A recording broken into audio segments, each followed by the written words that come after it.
कभी सोचा है कि दुनिया का सबसे महान नाटककार विलियम शेक्सपियर सदियों पहले ठीक उन्हीं सवालों से जूझ रहा था जिनसे हम आज जूझते हैं? सवाल जैसे, मैं असल में हूं कौन, मेरा वजूद क्या है? चलिए एक बहुत ही दिलचस्प सफर पर चलते हैं और शेक्सपियर के नाटकों में छिपे अस्तित्ववाद यानी एग्जिस्टेंशलिज्म के रहस्यों को उजागर करते हैं। और ये सवाल तो हम सबके मन में कभी ना कभी आता ही है ना? कि हम असल में हैं कौन? क्या हम सब बस एक किरदार हैं, इस दुनिया के बड़े से स्टेज पर अपना अपना पार्ट निभा रहे हैं? या फिर इस मुखौटे के पीछे कोई असली मैं भी छिपा है? और देखिए, ये कोई आज की उलझन नहीं है, 400 साल पहले की बात है। शेक्सपियर के नाटक रिचर्ड द थर्ड में एक राजा है जो अपनी ही पहचान के टुकड़ों से जूझ रहा है। एक तरफ वो कहता है रिचर्ड रिचर्ड से प्यार करता है, यानी मैं हूँ, पर अगले ही पल सवाल करता है, क्या यहाँ कोई हत्यारा है? नहीं, हाँ मैं हूँ। सोचिए, ये कैसी दिमागी कश्मकश है। वो खुद से प्यार भी करता है और खुद को एक कातिल भी मानता है। ये एक ऐसी लड़ाई है जहाँ पहचान की तलाश में इंसान खुद को ही मिटाने लगता है। और ये आग सिर्फ रिचर्ड के दिल में नहीं जल रही थी। एक और किरदार है एंटनी। वो भी यही महसूस करता है कि उसका स्व, उसकी पहचान रेत की तरह उसकी मुट्ठी से फिसलती जा रही है। वो कहता है, यहाँ मैं एंटनी हूँ, फिर भी इस रूप को थाम नहीं सकता। मतलब वो जानता है कि वो एंटनी है, पर उसे वो पहचान महसूस नहीं हो रही। तो शेक्सपियर के किरदार बार बार यही दिखाते हैं कि हमारा मैं कोई पत्थर की लकीर नहीं है, बल्कि एक लगातार बदलती हुई पहेली है। तो सवाल ये है कि इस पहेली को सुलझाएं तो सुलझाएं कैसे? इसका जवाब हमें एक ऐसी फिलॉसफी, एक ऐसे दर्शन में मिलता है जो आया तो शेक्सपियर के कई सौ साल बाद, पर उसकी जड़ें शायद शेक्सपियर के ज़माने तक जाती हैं। और इस फिलॉसफी का नाम है अस्तित्ववाद। देखिए, यहाँ दो बिल्कुल अलग अलग सोच हैं। एक है अनिवार्यतावाद या इसेंशलिज्म। ये कहता है कि हम सब एक तय सार या एसेंस के साथ पैदा होते हैं। मतलब जैसे एक चाकू काटने के लिए ही बना है, उसका काम पहले से तय है, वैसे ही हमारा मकसद भी पहले से तय है। लेकिन फिर आता है अस्तित्ववाद, एग्जिस्टेंशलिज्म, जो इस पूरी बात को सिर के बल खड़ा कर देता है। ये कहता है, नहीं, पहले हमारा अस्तित्व होता है, हम बस दुनिया में होते हैं, और उसके बाद अपने फैसलों से, अपने कामों से हम खुद को बनाते हैं कि हम कौन हैं। मशहूर फिलोसोफर जॉन पॉल सार्त्र ने इसे बहुत ही बढ़िया तरीके से समझाया।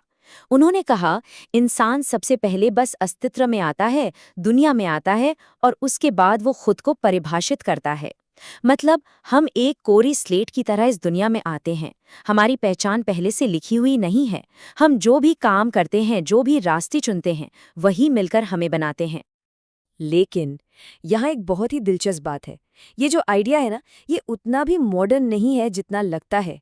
सार्त्र से करीब करीब 500 साल पहले, यानी शेक्सपियर के ही ज़माने में, पिको डेला मिरांडोला नाम के एक थिंकर ने कहा था, तुम अपने ही ढालने वाले और बनाने वाले हो।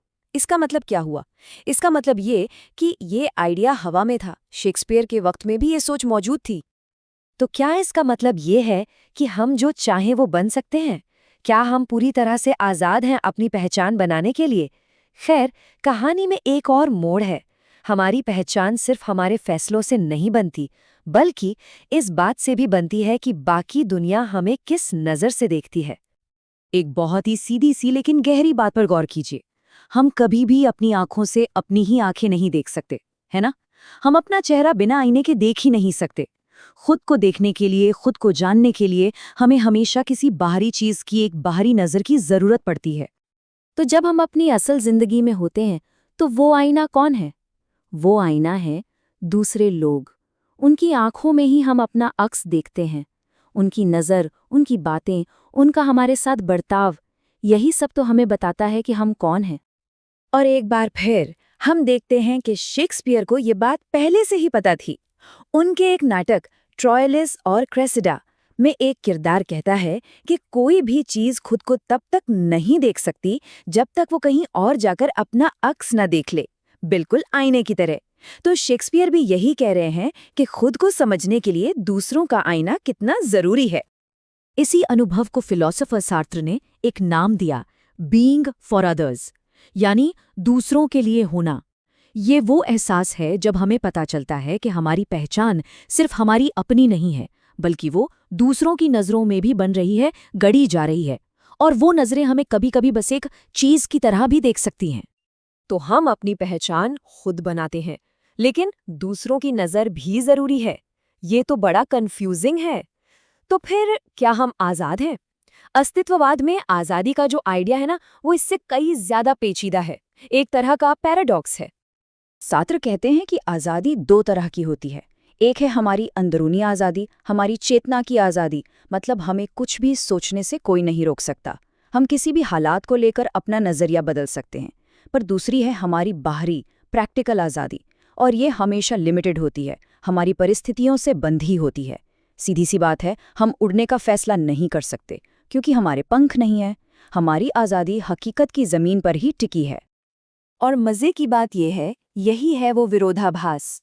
हमारी सीमाएं, हमारी लिमिटेशंस ही असल में हमें आज़ाद बनाती हैं। सोचिए ज़रा, अगर ज़िंदगी में कोई चुनौती ही ना हो, कोई रुकावट ही ना हो, तो किसी चीज़ को चुनने का मतलब ही क्या रह जाएगा?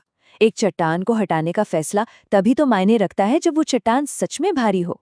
हमारी यही सीमाएं हमारे फैसलों को, हमारी आज़ादी को एक मतलब देती हैं। तो जब हम इन सब बातों को जोड़कर देखते हैं, तो समझ आता है कि शेक्सपियर का स्टेज सिर्फ कहानियों का स्टेज नहीं है। ये तो अस्तित्व की गहराइयों का स्टेज है, जहां हर किरदार अपनी पहचान की, अपने वजूद की लड़ाई लड़ रहा है। अगर एक नज़र में देखें तो शेक्सपियर के किरदार हमें क्या दिखाते हैं? वो एक टूटे हुए, बिखरे हुए स्व से जूझते हैं। वो दिखाते हैं कि हम अपने फैसलों से ही खुद को बनाते हैं। वो ये भी समझते हैं कि हमारी पहचान दूसरों की नज़रों से भी बनती है।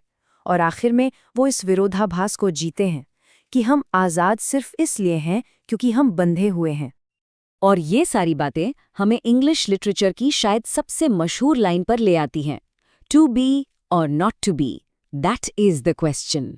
लेकिन क्या हो अगर हम इस लाइन को एक बिल्कुल नए नजरिए से देखें? शायद हैमलेट का सवाल सिर्फ जीने या मरने के बारे में था ही नहीं। शायद वो ये पूछ रहा था कि बस होना है या कुछ बनने का चुनाव करना है? क्या बस हालात के साथ बहते जाना है या फिर अपने कामों से खुद की एक पहचान गढ़नी है? और यही सवाल आज भी हम सबके सामने खड़ा है। अगर हमारी पहचान की कहानी पहले से लिखी हुई नहीं है, तो असली सवाल तो ये है कि हम अपनी कहानी का किरदार कैसा बनाना चाहेंगे।